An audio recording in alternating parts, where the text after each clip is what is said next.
დილა მშვიდობისა მზიანი სამარყანდიდან. მართლაც საუცხოო ამინდია ახალი ადგილების აღმოსაჩენად. უზბეკეთთან დიდი წარსული გვაკავშირებს. როგორი ეს ცალკე თემაა და ამაზე შემდეგ ბლოგებში აუცილებლად ვისაუბრებ, თუმცა მაინც საინტერესოა, რას გვთავაზობს იგი. დავიწყებ ქალაქში გადაადგილებით. ტაქსი იდეალური ვარიანტია. საკმაოდ იაფია. კილომეტრი დაახლოებით 2 ლარი დაგიჯდებათ, ამიტომ ქალაქში ძირითადად ტაქსით გადავაადგილდები. პირველი გაჩერება სიობ ბაზარია. სამარყანდის ერთ-ერთი ყველაზე ცოცხალი და ფერადი ადგილი. ეს ადგილი აუცილებლად უნდა მოინახულოთ.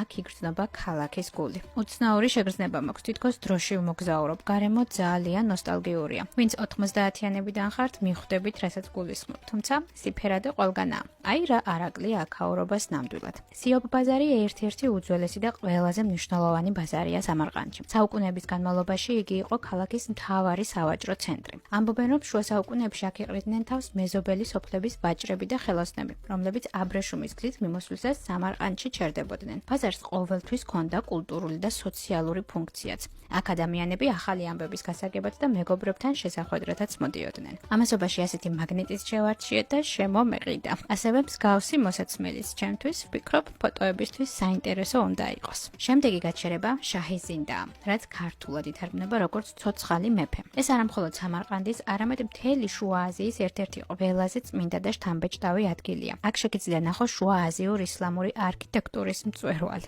შაჰიზინდა არის უძველესი ნეკროპოლისი, მაუზოლეუმების კომპლექსი, რომელიც სამარყანდის ერთ-ერთ ყველაზე წმინდა და ისტორიულ ადგილად ითვლება. მისი ისტორია მე-7 საუკუნიდან იწყება და ძირითადად განვითარებულია მე-14-მე-15 საუკუნეებში, ამირ ტიმურის მმართველობის პერიოდში. ამ კომპლექსში დაკრძალულია მისი ოჯახის წევრები, გენერლები და მაღალი რანგის სასულიერო პირები. შესვლა ფასიანია უცხოელებისთვის, ბილეთის ღირებულება დაახლოებით 30,000 უზბეკური სუმია, რაც დაახლოებით $2.5. შესასვლელში გელოდებათ გრძელი კიბე. ეს კიბე სიმბოლურად ითვლება ზეცისა და მიწის დამაკავშირებელ ხიდად. არსებობს ტრადიცია, რომ კიბის საფეხურზე ასვლისას არ უნდა შემოიხედო უკან, რაც წმინდა გზაზე სულიერი სიმტკიცის სიმბოლოდ ითვლება. სამწუხაროდ ეს გვიან გავიგე, გიომ მომახე და ამიტომ ამ კონკრეტულ შემთხვევას გიორგის ცოდვებს მივაწერ. როგორც კი კომპლექსში შევდივართ, პირველივე რაც თვალში გვხვდება, ესაა არქიტექტურული დეტალების სიღრმე და სილამაზე. თაღებზე შეგხვდებათ მუქარნასები. ეს არის სპეციალურად დამუშავებული თიხის მსგავსი დეკორატიული ელემენტები, რომლებიც თაღებს ფენებად აძლევს ვიზუალურ მოცულობას. ისინი სივრცეს განსაკუთრებულ ხასიათს ანიჭებს. ყველაფერი გაფორმებულია ულამაზესი ცისფერი და ფირუზისფერი კერამიკული ფილებით,